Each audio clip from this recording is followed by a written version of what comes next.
Hello বন্ধুরা, আসসালামু আলাইকুম। আপনারা আজকে দেখতে পারবেন এই ধরনের ফটো এডিট। জাস্ট এক ক্লিক করবেন আর এরকম ইন্টারেস্টিং ফটো এডিট হয়ে যাবে। আপনার নর্মাল ফটোটা হাই কোয়ালিটির এডিট হবে জাস্ট একটা ক্লিকে। সো সেটা কি করে আমি আপনাদেরকে দেখিয়ে দিচ্ছি আজকের এই ভিডিওতে। সো বেশি কথা না বেরে সরাসরি চলে আসলাম স্ক্রিনে এসে আপনারা প্রথমে যেটা করতে হবে, আপনাদের একটা অ্যাপস লাগবে। সো আমরা সেই অ্যাপসটা ইনস্টল করা লাগবে। ইনস্টল করতে আমরা সাধারণত প্লে স্টোরে চলে যাব। প্লে স্টোরে যাওয়ার পর এরকম কিছু একটা ইন্টারফেস আসবে। এরকম ইন্টারফেস আসার পরে আপনার সার্চ অপশনে যাবেন এবং সার্চ অপশনে গিয়ে লিখবেন এল আর ফ্রি ফ্রি প্রনস। ফ্রি প্রনস লেখে এই যে আমার আগে থেকে সার্চ দেওয়া ছিল, সম্ভবত এখানে আগে থেকে সার্চ দেওয়া ছিল। আপনাদেরও লিখলেই আপনাদের সম্ভবত চলে আসবে। এখানে আপনারা জাস্ট লেখাটা দেখে সঠিকভাবে কিন্তু লিখে তারপরে দিবেন, তাহলে সঠিক অ্যাপসটাই আসবে। আর অ্যাপসের লোগোটাও ভালো করে দেখে নেবেন। এরপরে এরকম অ্যাপসটা চলে আসবে, ঠিক আছে। অ্যাপসটা দেখতে কিছুটা এমন দেখা যাবে। আমি আপনাদেরকে মার্ক করে দেখিয়ে দিচ্ছি, নাহলে বুঝতে পারবেন না। যে এমনটা দেখা যাবে অ্যাপসের লোগো। এই অ্যাপসটাই কিন্তু আপনাদেরকে এখান থেকে ইনস্টল করতে হবে। আমার আগে থেকে যেহেতু ইনস্টল করা ছিল সেহেতু এখানে ওপেন লেখা দিচ্ছে। তো আমরা কি করব, তাহলে এখান থেকে এটাকে ওপেন করে দেব। ঠিক আছে, এখানে ক্লিক করে ওপেন করে দেব। ওপেন করার দেওয়ার পরে অ্যাপসের ভিতরে এরকম কিছু লোগো আসবে। ঠিক আছে, লোগো বলতে এরকম কিছু ফটো আসবে। আপনাদের এই ফটোটা এখন মেইন কাজ কিন্তু এই ফটোগুলো। এখান থেকে যেই ফটোটা ভালো লাগবে, যেই ফটোর এডিটটা ভালো লাগবে সেটাতে উপরে ক্লিক করবেন। সেটার উপরে ক্লিক করে আপনারা দেখতে পাবেন নিচে এখানে ডাউনলোড অপশন আছে। ডাউনলোড অপশনে ক্লিক করে ডাউনলোড করে নেবেন। এখানে কিছুক্ষণের লোডিং হবে।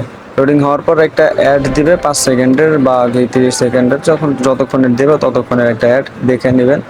দেখে নেওয়ার পরে কিন্তু এখানে দেখা যাচ্ছে লোগোটা আপনার এই যে এডিটটা করছেন, মানে যে ফটোটা এডিট করবেন সেই ফটোটা কিন্তু আপনার গ্যালারিতে সেভ হয়ে গেছে। এরপরে আমাদের এখান থেকে আবারও প্লে স্টোরে চলে আসতে হবে। প্লে স্টোরে এসে শুধুমাত্র LR দিয়ে সার্চ করবেন।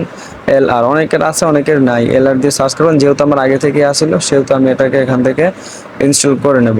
আপনারাও চাইলে ইনস্টল করে নিতে পারেন। এরপরে ইনস্টল করার পরে আমি সরাসরি এখান থেকে ওপেন করে নেব। ওপেন করে নেওয়ার পরে আমারটাতে এরকম একটি ইন্টারফেস আসছে, কিন্তু আপনারটা একটু সাধারণত অন্যরকম আসবে।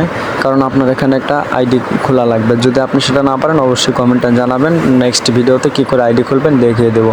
সো এর পরে আপনি কি করবেন, যে ফটোটা আপনি নিয়েছিলেন সেই ফটোটা এখানে খুঁজে বের করতে হবে। সো সেই ফটোটা এখানে আনতে হবে। আনার জন্য আপনাকে কি করতে হবে, সবার প্রথমে নিচে যে প্লাস আইকন আছে ওই প্লাস আইকনে ক্লিক করতে হবে। ক্লিক করার পরে আপনার গ্যালারি এখানে শো করবে। এরপরে ওই যে আপনার কী করতে হবে, উপরে একটা প্লাস আইকন আছে ওখানে ক্লিক করে আপনি যে ফটোটা ডাউনলোড দিয়েছিলেন সেটাতে অ্যাড করে দেবেন। অ্যাড করে দেওয়ার পরে আপনার ফটোটা কিন্তু নিচে চলে আসবে। এখানে না পেলে তাহলে একটু উপরে যাবেন। উপরে যাওয়ার পরে এখানে দেখতে পাবেন আপনার কতগুলো ফটো আছে। ওই ফটোর উপর দিকটা একটা অ্যারো অপশন থাকবে, ওখানে ক্লিক করার পরে আপনার যতগুলো ফটো ডাউনলোড দিয়েছিলেন সেটি চলে আসবে। দেখেন আমার আগে থেকে অনেকগুলো ফ্রন্ট কপি করা ছিল।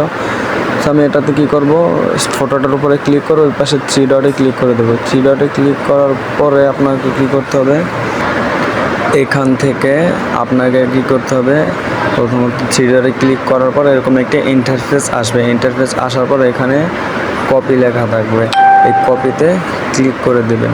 এটাতে ক্লিক করলে মানে কি হবে, আপনার এই যে ফটোর যে এডিটটা, যে ব্যাকগ্রাউন্ডের যে কালারটা, এটা আপনার কপি হয়ে যাবে। এটা কপি হওয়ার পরে এখানে ক্লিক করে দেবেন।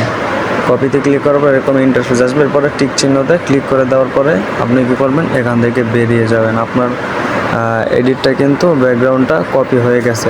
এরপরে আপনি যখন এখান থেকে বেরোবেন, এখান থেকে বেরোনোর পরে আপনি যেই ফটোটা এডিট করবেন সেই ফটোটার উপরে ক্লিক করে দেবেন। আমি এখান থেকে আমার একটি ফটো নিয়ে নেব। এরপরে আপনাদেরকে সেম একই কাজ করতে হবে। 3 ডটে ক্লিক করতে হবে। 3 ডটে ক্লিক করার পরে এখান থেকে নিচে পেস্ট লেখা আছে, যেই আপনি ব্যাকগ্রাউন্ডটা কপি করেছেন সেটাকে এখানে পেস্ট করতে হবে। পেস্ট করার পরে জাস্ট কালারটা চেঞ্জ হয়ে যাবে। এরপরে মাথার কাছ থেকে, মানে আপনার চেহারার কাছ থেকে একটু, মানে শরীরের কালারটা একটু চেঞ্জ হয়ে যেতে পারে। কিন্তু সেটাকে কি করে ফর্সা করবেন, কী করে হাই করবেন, সেটার জন্য আমি আমার এই পেজের, মানে এই আইডির বড় ভিডিওতে একটা ভিডিও দিয়ে রেখেছি, অবশ্যই সেটা দেখবেন।